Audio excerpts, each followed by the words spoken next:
전로역정 제33과 두 마음의 친구들 이런 제목인데요. 우리 한번 나누어 보도록 하겠습니다. 디모데전서 6장 10절을 같이 한번 화면에 보이는 대로 읽어보겠습니다. 시작. 돈을 사랑함이 일만하게 뿌리가 되나니 이것을 탐내는 자들은 미혹을 받아 꿈에서 떠나 많은 근심으로서 자기를 찔렀도다. 오늘 돈에 대한 이야기인데요. 제가 한 번 더 읽어드리겠습니다. 돈을 사랑함이 일만하게 뿌리가 되나니 이것을 탐내는 자들은 미혹을 받아 믿음에서 떠나 많은 근심으로서 자기를 찔렀도다 하는 이 말씀을 중심으로 우리가 한번 생각해 보려고 합니다. 지난주 이렇게 생각나시는지 모르겠지만 허영의 시장에서 이렇게 그 성실이 순교한 이후에 그 간신히 이 허영의 시장을 빠져나온 크리찬, 앞에 가는 게 크리찬이죠. 이 크리찬이 또 다른 한 사람을 만나죠. 만나서 동행을 하게 되는데 그의 이름은 바로 소망입니다. 소망. 성실에 순교하는 모습을 보고 감동을 받아서 순례길을 나서게 되었는데 크리찬과 의형제를 맺고 가게 된 것이죠. 함께 가는데 이 두 사람이 길을 가고 있을 때 이 한 사람을 만납니다. 이 사람은 누군가 하면은 바로 잘 아시는 것처럼 두 마음, 기억나시는지 모르겠지만 두 마음이라고 하는 사람이었습니다. 이 사람은 경건을 이익의 재료로 삼는 그래서 이렇게 이익을 목적으로 크리스찬과 소망에게 다가오는 사람이었습니다. 그래서 사실 처음에는 크리스찬도 소망도 이 사람의 정체를 잘 모르고 있었기 때문에 힘든 순례의 길에 좋은 동력자가 되겠다 이렇게 생각을 하고 이 두 마음을 이렇게 맞이합니다. 하지만 이렇게 그 대화를 해보니 이 두 마음은 그 본심이 순례의 길에 있는 것이 아니라 이 어떤 진리에 있는 것도 아니고 크리스찬과 소망이 자신의 이익에 어떤 도움을 줄까 해서 그런 어떤 동행을 하려고 다가온 것이었습니다. 그래서 이 두 마음을 향해서 크리스찬이 권면을 합니다. 어떤 권면을 하느냐면 첫째는 이익을 따라서 움직이지 마십시오. 이렇게 말을 합니다. 그래서 이익이 어디 있는가? 혹시 신앙생활도 혹시 이익에 도움이 되는가? 또 아니면 신앙 밖에 있는 생활이 이익을 얻는 데 도움이 되는가? 이런 걸 살피면서 이익을 쫓아서 왔다 갔다 하지 마시라. 이렇게 그 두 마음에게 부탁을 하고 두 번째로는 그 두 마음이 말 그대로 마음이 두 마음이지 않습니까? 그래서 황금 신발을 신고 걸을 수 있을 땐 나는 줄을 쫓고 그렇지 못할 때는 쫓지 않겠다 이런 말을 지난주에 했었는데 박수갈채가 있든지 또 아니면은 황금 신발을 신을 수 있든지 없든지 관계없이 예수님을 좇으십시오. 그래서 어떤 고난이 와도 주의 곁에 머물 각오를 하시면 우리들과 함께 하실 수 있습니다 하고 두 마음에게 이렇게 말을 합니다. 그런데 이 두 마음의 반응이 기억나십니까? 두 마음은 보란 듯이 크리스찬과 소망을 앞에 두고 뒤로 멀찌감치 이렇게 물러나 버립니다. 같이 갈 수 없다는 것이죠. 이 모습을 보면서 저는 누가 떠올랐느냐면은 예수님이 영광의 길을 마다하고 십자가의 길을 걷겠다고 하시지 않습니까? 그럴 때 그 예수님을 버리고 예수님을 은30개를 이렇게 주고 사기로 한 그 종교 지도자들에게 가버린 유다의 모습이 이 소망과 크리스찬을 앞에 두고 뒤로 물러나 버린 바로 이 두 마음의 모습에서 이렇게 비친다 하는 생각이 들었습니다. 그래서 참 오늘날도 이렇게 우리가 같은 길을 걷는 것 같고 같은 순례를 행하는 것 같지만 이런 두 마음처럼 또 유다처럼 자기 뜻에 맞지 않는다고 순례의 길을 또 동력자들을 버리고 떠나는 사람도 있다 하는 것을 우리가 기억할 수 있기를 바랍니다. 그래서 우리가 이런 식으로 이득이 없다, 따라도 득이 안 된다 하는 식으로 그래서 우리들을 떠나버리는 사람들이 있을 때에 어떻게 해야 되겠습니까? 낙심하고 좌절하면 되겠습니까? 그러면 안 되겠죠. 철로 역정을 봐도 또 성경을 봐도 그런 사람들이 있더라 하는 것을 깨우치고 소망을 잃으시면 안 됩니다. 그래서 어쨌든 이렇게 이 크리스찬을 버리고 그렇지 않고 소망을 버리고 뒤로 물러간 그 두 마음이 이제 오늘 본문에 등장하는데요. 우리 생각할 때는 이 두 마음이 크리스찬과 또 이렇게 소망의 곁을 떠나서 홀로 되었을 때에 어쩌면 이제 이 두 마음이 외롭게 가겠구나 이런 생각을 하게 되는데요. 근데 의외로 이 두 마음이 크리스찬과 성공으로부터 물러난 지 얼마 안 되어서 자기가 공부했던 탐욕군의 이익사랑시에 있는 이득사랑, 이름이 참 재밌죠. 탐욕군 이익사랑시에 있는 이득사랑이라는 교장의 문화에서 같이 공부했던 친구들을 만납니다. 여기 이제 제가 보내드린 버전에서는 여기 돈을 사랑, 그 다음에 세상 집착, 인색이 어떻게 되어 있냐면 돈을 사랑, 그 다음에 세상 사랑, 그 다음에 수전노 이렇게 제목이 되어 있습니다. 그런데 이 책은 또 다른 버전에서 옮겨온 사파인데요. 보니까 미스터 마니러브를 돈을 사랑, 그 다음에 미스터 홀드월드 세상을 붙드는 사람을 우리가 읽는 버전에서는 세상 사랑이라고 되어 있는데 여기는 세상 집착이라고 되어 있고 미스터 세이브 올은 우리가 버전에서는 수전노라고 되어 있는데 여기는 인색이라고 되어 있습니다. 어쨌든 같은 뜻입니다. 이런 친구들이 대거 몰려와서 웬걸 홀로 되어서 외롭게 길을 갈 것 같이 여겨졌던 두 마음이 이런 오히려 동기동창을 만나서 회포를 풀고 아주 즐겁게 이렇게 dom소를 나누는 장면으로 시작됩니다. 그런데 이 네 명이 모여서 대화를 하다가 어떤 일이 일어나느냐면은 이렇게 앞에 걸어가고 있던 크리스찬과 소망을 비난하기 시작합니다. 여기 보시면 두 마음이 친구 동기동창들과 함께 대화를 나누고 있는데 그 대화의 내용이 알고 보면 이 앞에 자신을 두고 앞으로 가버린 크리스찬과 소망에 대한 어떤 얘기들을 습득하고 있는 모습입니다. 참 우리가 이 모습들 크리스찬과 소망을 비방하는 그런 두 마음과 그의 친구들의 모습 속에서 오늘날 우리 흔히 자본주의 시대라죠. 돈을 가장 중요한 가치로 여기는 시대가 자본주의의 가치인데 자본주의 시대를 살아가는 우리를 향해서 우리 자본주의 시대 속에서 믿음을 갖고 살아가는 우리를 향해서 자본주의 사회와 그 열성적인 추종자들이 우리 믿는 자들에게 가지는 생각이 뭔가 하는 것을 이 두 마음의 친구들이 크리스찬과 소망을 비방하는 얘기를 통해서 들어볼 수가 있습니다. 그리고 그 모습들을 통해 가지고 우리가 가져야 될 바른 물질관, 크리스찬과 소망이 가져야 되는 물질관이 무엇인지 또 오늘 우리가 가져야 되는 물질관이 무엇인지를 생각해 볼 수 있는데요. 그 교훈들을 하나씩 살펴보면 첫 번째는 두 마음에게도 뭐가 많다고 되어 있습니까? 친구들이 많다. 아까 말씀드렸지만 이 두 마음이 이렇게 홀로 외롭게 순례의 길을 걸어가겠지 이렇게 생각을 했는데 오히려 홀로 외롭기는커녕 이렇게 크리스찬이나 소망보다도 더 많은 친구들이 이렇게 몰려와서 이렇게 두 마음이 아주 즐겁게 회포를 풀고 있는 이 모습을 볼 수가 있습니다. 그래서 여기 나오는 수전노, 세상사랑, 돈사랑 이런 동기동창들이 그들인데요. 이들은 앞에서도 말씀드린 것처럼 오히려 어떤 크리스찬과 소망의 말을 듣고 생각에 빠지기는커녕 뭐라고 하느냐면은 이 크리스찬과 소망을 오히려 비난합니다. 비난하는 내용이 뭔가 하면은 그런 말을 하죠.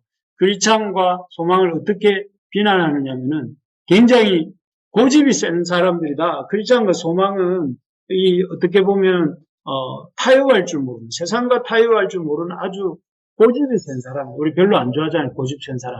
그런 고집 센 사람이고 또 하나님을 위해서 손해를 보고 나아가서 이 어려움과 죽을 각오까지 하는 그러니까 말하면 신앙을 위해서 목숨까지 내어놓으려고 하는 어리석은 사람이다. 이들이 크리스찬과 소망에 대한 평가가 고집이 세고 이렇게 아주 융통성이 없고 또 참으로 이렇게 진리를 위해서, 하나님을 위해서 자기 목숨도 내어놓는 그런 어리석은 사람이다 하고 하죠. 그러니까 이 두 마음이 그렇게 말을 하니까 여기 세상 사랑, 돈 사랑, 수전노가 아주 이렇게 이 손뼉을 치면서 이렇게 그들에게 동의를 하는데요. 그들은 뭐라고 또 이렇게 덧붙이냐면은 그런 두 마음의 주장에 대해서 축복을 주는 종교만이 진정한 종교다. 어떤 이득을 주는 종교만이 진정한 종교고, 고난을 피하게 하고 황금알을 낳아주는 것이 이렇게 진정한, 고난을 피하고 황금알을 추구하는 것이 진정한 종교인의 자유고 바람직한 태도다라고 합니다. 그래서 적당히 신앙생활하고, 신앙생활하면서 고난이 오면 살짝 피해도 갈 줄 아는 사람이 지혜로운 사람이다, 이렇게 말을 합니다.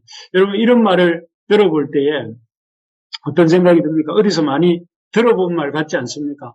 고난이 오면 좀 적당히 피하기도 하고, 또 좀 종교 생활을 하면서 좀 이득도 좀 보기도 하고, 그 교회 안에 가서 좀 많은 이득도 보기도 하고, 이렇게 살아야 좀 신앙생활 잘하는 사람, 또 지혜롭게 신앙생활 하는 사람, 이렇게 말하는 것이 사실 오늘날 우리 주변에서도 들을 수 있는 말이지 않습니까?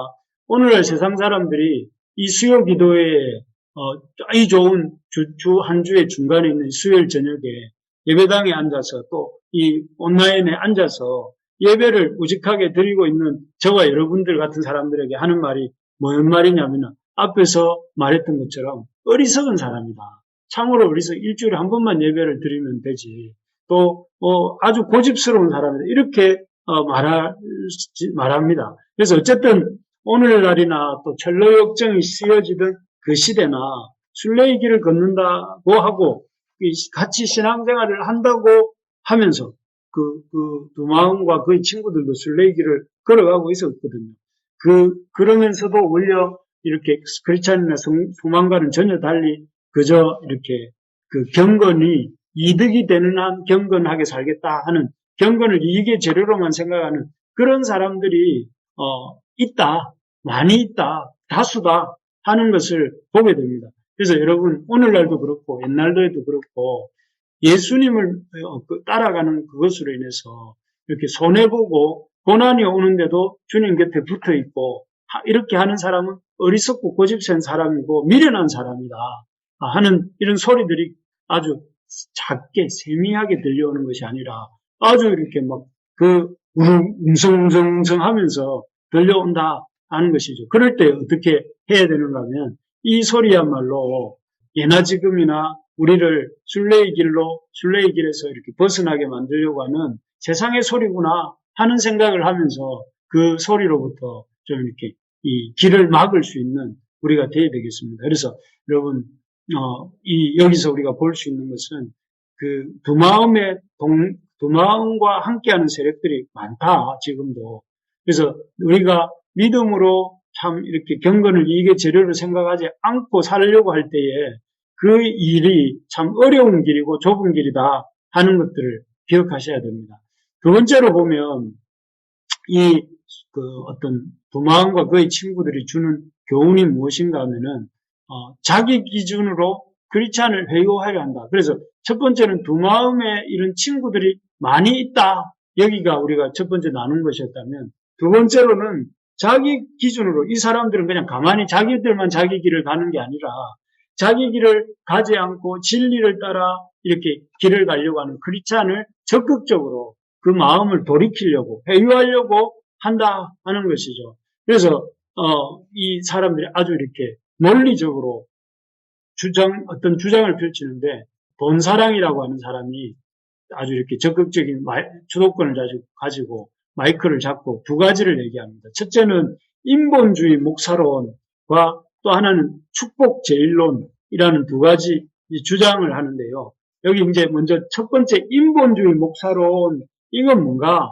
인본주의 목사론은 뭐냐면은 어떤 목사님이, 실력 좋은 목사님이 계셔요. 뭐 어떤 거에 실력 좋은 건지 모르겠지만 실력이 있는 목사님이 있는데, 그 목사님은 너무 그 실력에 비해서 너무 적은 사례비를 받고 있다 하는 것입니다. 그렇다면 이 실력이 있지만 적은 사례비를 받고 있는 이 목사님이 더 많은 사례비를 받고 싶어서 여기는 또 되어있지 않습니까?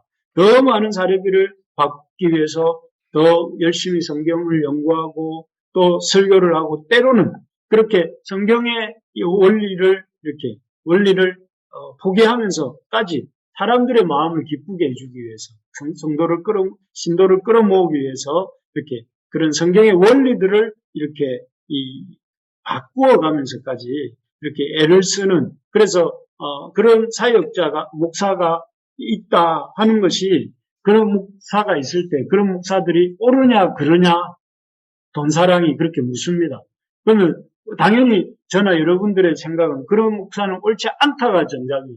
사례비 때문에 더 많은 사례비를 얻기 위해서 그 어떤 그 성경을 연구하고 더 많은 사례비를 주는 신도들을 확보하기 위해서 이렇게 그 사람들의 비위를 맞추는 설교를 하는 것은 우리가 생각할 때는 옳지 않다이지만 여기에서 보면 이 돈사랑은 그게 옳다는 것이죠. 이게 그 인본주의 목사론입니다. 더 많은 사례비를 위해서 인본주의 한 목사가 그런 어떤 열심히 설교를 하고 또 성경의 가치를 적절히 좀 이렇게 포기할 것은 포기하는 이런 것들이 틀린 것이 아니다. 잘못된 것이 아니다. 정당하다. 이렇게 주장을 합니다. 이건 맞는 것 같습니다. 일단 뭐 이렇게 결과적으로 눈에 드러나는 것은 성경을 더 열심히 연구하게 되는 것이고 또 눈에 드러난 것은 많은 사람들이 그런 설교에 호응하고 또 즐거워하니까 눈에 보이는 결과는 어쩌면 부의 역사처럼 보일 수도 있죠. 성경을 열심히 읽고 또 이렇게 교회에 모이는 사람들의 수가 많아지고 그렇기 때문에 그런 것은 오히려 더 바람직하다 이렇게 돈사랑이 말을 한다는 것이죠. 오늘날도 좀 그렇지 않습니까? 이게 어떤 사람들의 이 마음을 기쁘게 하는 설교를 하고 또 그로 인해 가지고 많은 신자들이 모이고 또 그것을 통해서 더 윤택한 목회자의 삶을 사는 것이 어떻게 보면 성공한 목회인 것처럼 여겨지는 이런 모습들이 있는데 그런 모습들을 이 지금 돈사랑이 주장하는 것이죠. 두 번째로 이 돈사랑이 주장하는 것은 뭐냐면 축복제일론입니다. 그야말로 말 그대로 축복이 제일 중요하다. 제일 중요한 가치다. 그래서 어떤 사람이 이 교회를 나오는 이유가 뭐냐면은, 이런 자기 사업의 번성을 위해서.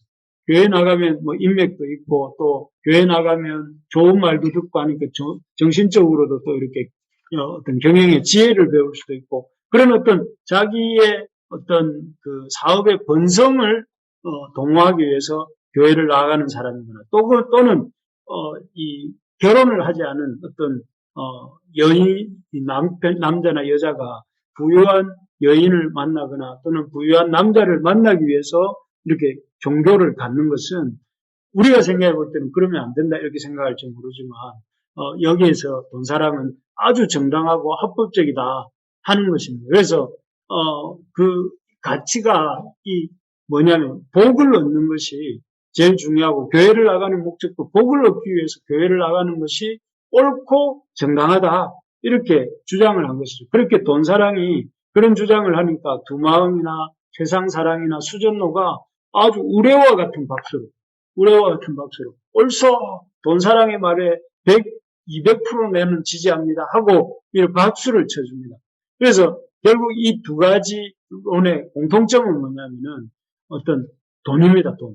인본주의 목사론도 돈을 위해서 설교하는 것, 돈을 위해서 이렇게 사람들의 비위를 맞추는 것, 옳다. 또 그리고 돈을 위해서 교회를 출석하고 돈을 위해서 교회의 어떤 돈 많은 사람과의 결혼이나 이런 목적을 위해서 이렇게 교회 출석하는 것은 하나도 문제가 되지 않고 오히려 바람직한 일이다 이렇게 말하는 것입니다. 사실 뭐 오늘날도 이렇게 이득을 보려고 뭐 결과적으로 교회 와가지고 주님을 믿고 믿음 생활을 하다 보면 교제 가운데 성도 간에 서로 돕는 차원에서 어떤 도움을 받을 수는 있지만 그게 아니라 처음부터 그런 도움을 목적으로 해서 교회를 나가는 사람들이나 또 진리에 대한 하나님 말씀에 대한 순종할 의지가 전혀 없으면서 그저 좋은 배우자를 만나거나 또는 이렇게 만나서 결혼이나 한번 해보려고 교회를 오는 사람들도 있는 것 같습니다. 들어있는 것 같습니다. 그리고 또 목사라고 하면서도 세상적인 이득을 따라서 움직이면서 세상의 사람들의 그 궁리를 맞추어서 설교를 하는 이런 목회자들도 있는 것 같습니다. 그래서 이런 목사님들의 설교가 사실 목사들의 설교가 오히려 그 사람들의 그 가려운 데를 끌어주고 또 그리고 그들의 마음을 이렇게 만져주니까 그런 목회자들이 훌륭한 목회자이고 사람들의 어떤 기호를 맞춰주지 못하는 목회자는 부족한 또 아주 이렇게 그런 어떤 목회를 잘 못하는 목회자라고 이렇게 평가받는 게 오늘날의 어떤 모습들인 것 같습니다. 그래서 결국 이런 가치를 가지고 돈사랑과 두마음과 세상사랑과 수전노가 크리스찬과 소망을 향해 다가와서 설득하려고 합니다. 크리스찬과 소망은 이렇게 고집스러울 만큼 하나님을 바라보고 나아가면서 좀 손해가 있고 좀 잃는 게 있다 할지라도 주를 따르겠다 하는 사람들이지 않습니까? 그런 사람들에게 진짜 교회 생활에 가치 있는 게 뭐냐? 이득이고 축복을 받는 것이다 하는 말로 이제 크리스찬과 소망을 설득하려고 하는 것이죠.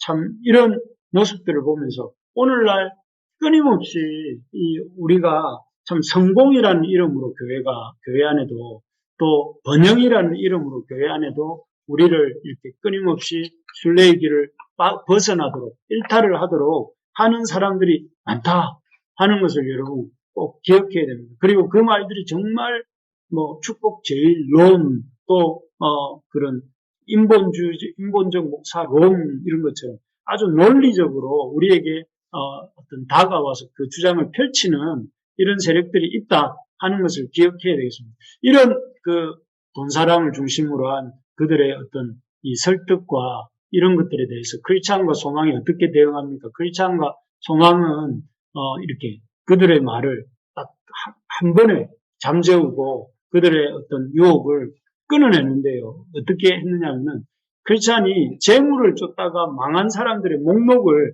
쫙 읊어줍니다. 그래서 네 부류의 사람들이 등장하는데 제일 첫 번째 크리스찬이 언급한 사람이 누구냐면 하몰과 세겜 사람들 기억나십니까 혹시? 야곱의 12 아들이 있었는데 그 야곱의 12아들과 한 명의 딸이 있었는데 디나라고 하는 딸이 있었죠.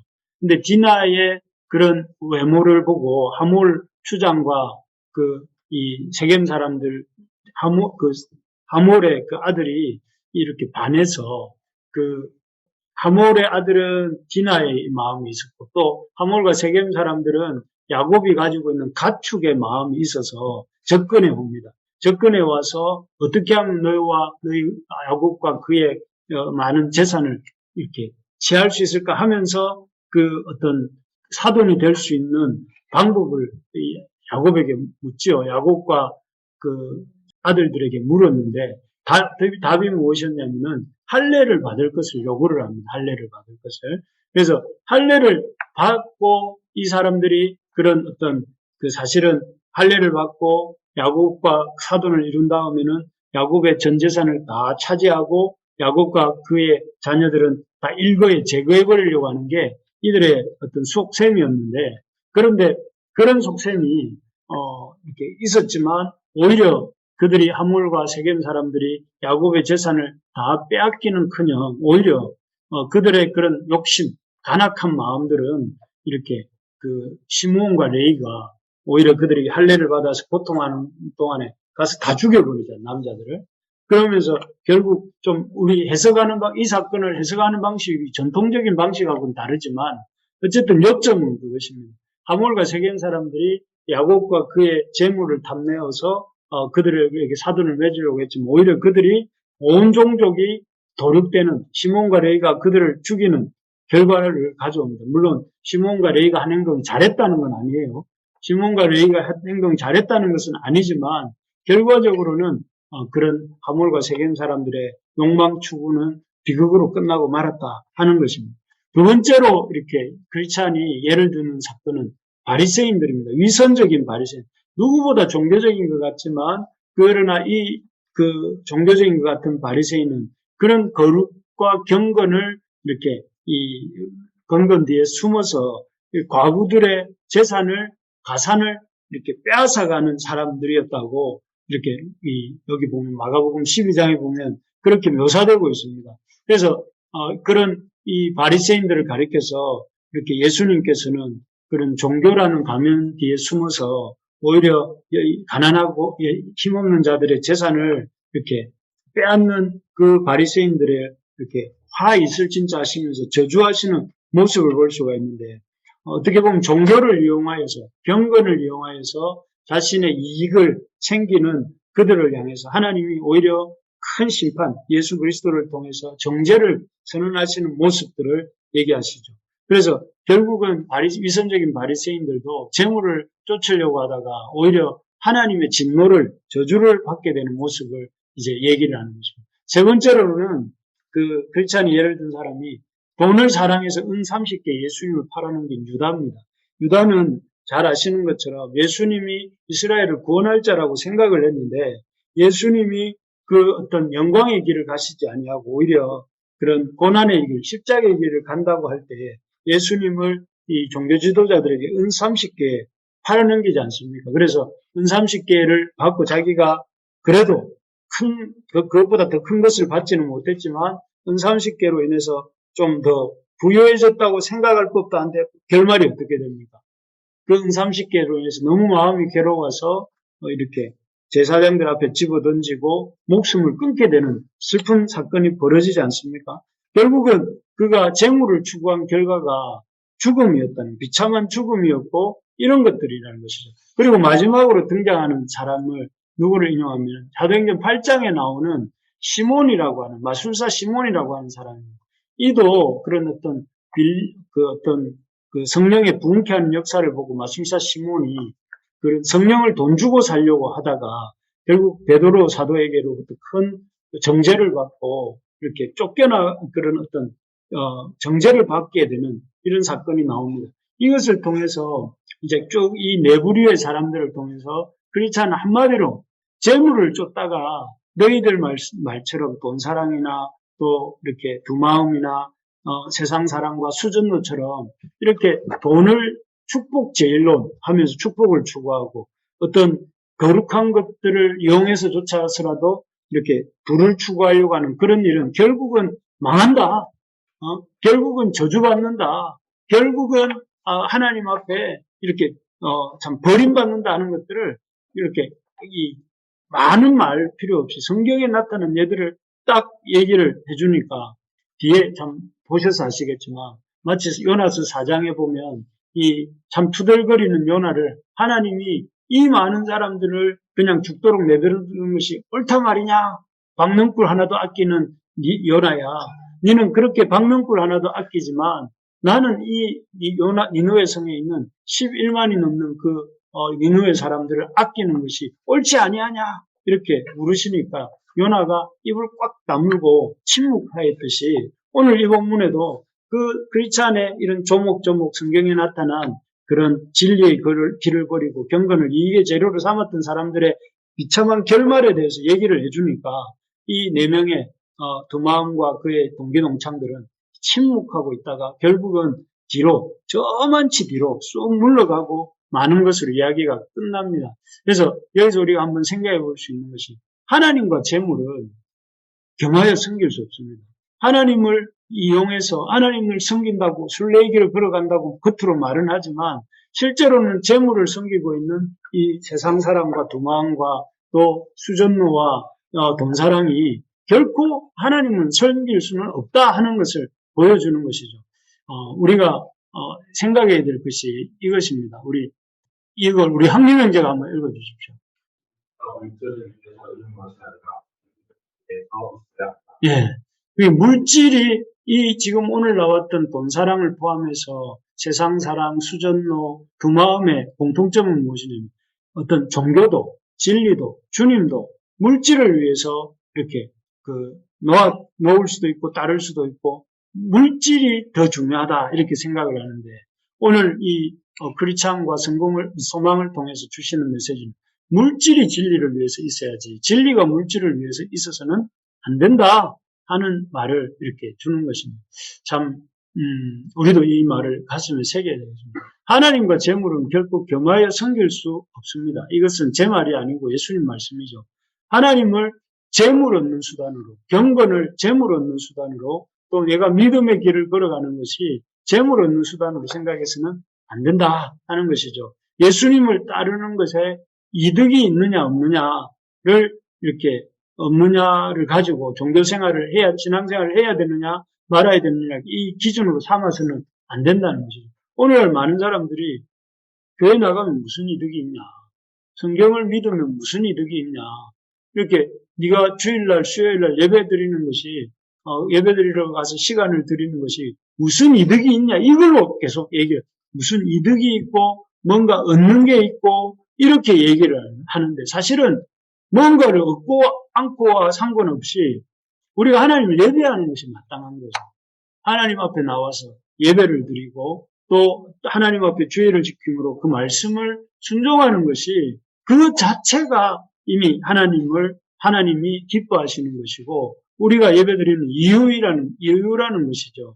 제가 이렇게 보니까 예수님을 따르는 것이 나에게 이득이 되느냐 안 되느냐가 신앙생활의 기준으로 삼는 이 시대 사람들에게 오늘 본문은 경종을 울려주는 것이라고 생각합니다. 아무리 많은 사람들이 이렇게 있다 할지라도 그 사람들이 하나님보다 물질이 더 중요하다고 주장하는 사람들이 얼마나 많든지 간에 그 주장이 그 사람 수로 옳고 그름이 결정되는 거 아니라는 거고 또 이런 어떤 그들이 설득하고 우리를 회유하려고 할 때에 그 설득과 회유 앞에 우리가 성경의 기준을 가지고 단호하게 물리쳐야 된다 하는 것을 우리에게 가르쳐주는 본문입니다. 얼마 전에 제가 한 집사님을 만났는데 그분은 저에게 이렇게 당부를 했습니다. 목사님, 교회에서 설교하실 때 헌금 설교는 좀 하지 마시라 이렇게 말씀했습니다. 왜 그러시냐고 하니까 교회에서 헌금 설교를 하시는 순간에 성도들이 이렇게 우르르 낙엽처럼 떨어져 나갈 것이기 때문에 헌금을 오히려 헌금을 하라 하지 마시고 헌금을 하지 말라고 해보시라. 그러면 사람들이 교회로 많이 몰려올 것이다. 이런 말을 했습니다. 그 이야기를 들으면서 첫째는 한국 교회가 그동안 너무 이렇게 헌금을 강조한 것들에 대해서 반성은 해야 되겠다 하는 생각이 들었고요. 동시에 그것보다 더 강하게 든 생각이 뭐냐면 요즘 사람들이 얼마나 돈에 예민한지 그 돈에 인색한지 돈에 대한 이야기를 조금이라도 꺼내려 치면 교회를 떠나려고까지 하는 이런 것이 요즘의 세태구나 하는 생각이 들면서 오늘 이 본문에 나오고 있는 그 친구들의 이름이 이렇지 않습니까? 여기 보시면 돈을 사랑함, Mr. Money Love, 얼마나 그 돈을 사랑하고 여기 이 세상 사랑은 The Whole World, 눈에 보이는 세상을 꽉 쥐고 있는 거죠. 그리고 인색, 이건 좀 특히나 이렇게 인상적인데 Mr. Save All, 모든 걸 저축하는 사람. 뭔가를 위한 저축이 아니고 저축을 위한 저축을 하는 사람. 아끼기 위해서 아끼는 사람. 그냥 이렇게 그런 사람들인 거죠. 이게 바로 오늘날 사람들의 어떤 그 보이지 않는 이름들이 아닐까. 사람들이 이렇게 가장 큰 특징, 오늘날 사람들의 가장 큰 특징, 돈을 사랑하고 돈에 대해서 자꾸 언급하는 교회는 목사는 보기도 싫어하고 또 가고 싶지도 않아 하는 거예요. 그리고 가지고 있는 돈을 어떻게 하든지 이렇게 그렇게 쌓아 놓으면서 베풀지 않으려고 하는 거예요. 그리고 이 땅의 삶이 전부인 것처럼 이 땅에서의 삶만 관심을 갖는 것이 이 오늘 등장한 두 마음의 친구들의 특징이고 또 그것이 바로 이런 그 예나 지금이나 이 세상의 특징이다 하는 것이라는 것입니다. 그래서 우리가 이런 시대에 살면서 어떻게 해야 되는가? 물질에 대해서 내가 물질을 이렇게 그 물질을 추구하기 위해서 신앙생활을 하고 있는 건 아닌지, 복을 받기 위해서 신앙생활을 하고 있는 건 아닌지, 아니면은 물질로 인해서 하나님을 겉으로는 믿는다고 하면서 실제로는 돈을 더 하나님보다 신뢰하고 돈이 있으면 기뻐하고 없으면 슬퍼하고 돈이 있으면 뭔가 할 수 있을 것 같고 돈이 없으면 아무것도 할 수 없는 것처럼 생각하면서 돈의 almighty money, almighty God가 아니라 올마이트 머니의 삶을 살고 있지는 않는지 그런 것들을 돌아보면서 앞에서 말씀드린 것처럼 물질이 진리를 위해서 있어야 된다. 내 삶에 이런 돈이 주님을 위해서 있는지 그래서 이 물질을 내가 어떤 하나님의 나라를 위해서 쓰고 있는지 또 하나님의 나라뿐만 아니라 하나님께서 이렇게 관심을 가지고 돌보라고 했던 과부나 고아나 나그네 같은 사람들을 위해서 내가 그 물질을 인색하지 않고 베풀고 있는지 또 그 물질을 가지고 하나님의 나라를 이루어가는 일에 이렇게 드리고 있는지 돌아볼 수 있기를 바랍니다. 말씀을 이렇게 정리하겠습니다. 오늘 두 마음의 친구들 세상 사람과 또 돈 사람과 수전노 이 세 사람과 또 이렇게 같이 하고 있는 두 마음이라고 하는 네 사람을 통해서 참 이 시대에는 참 그런 세력들이 많다. 여기 보는 것처럼 두 마음의 친구들이 많다. 오늘날 대세는 돈을 중요하게 여기는 것이 사람들의 대세다. 옛날이나 지금이나. 그래서 그리고 두 번째로는 이 사람들이 자기 기준을 가지고 크리스찬을 회유하려 할 듯이 오늘날 우리도 이 어떤 두 마음의 친구들이 이렇게 우리의 믿음의 길을 가지 못하도록 회유하려고 한다. 그래서 우리가 이런 것들을 명심하면서 물질이 주님을 위해서 있도록 하는 삶을 살기 위해서 하나님 앞에 물질에 대한 바른 관을 가져야 되는데 어떻게 해야 되는가? 물질을 모으기 위해서 물질을 모으는 데 관심 갖기보다 또 그 물질을 모으기만 할 뿐 아니라 하나님 앞에 드릴 줄도 아는 사람이 되어야 되겠고 물질을 가지고 다른 사람들을 세워가는 그런 삶을 살 수 있는 우리가 되어야 되겠다 하는 것입니다.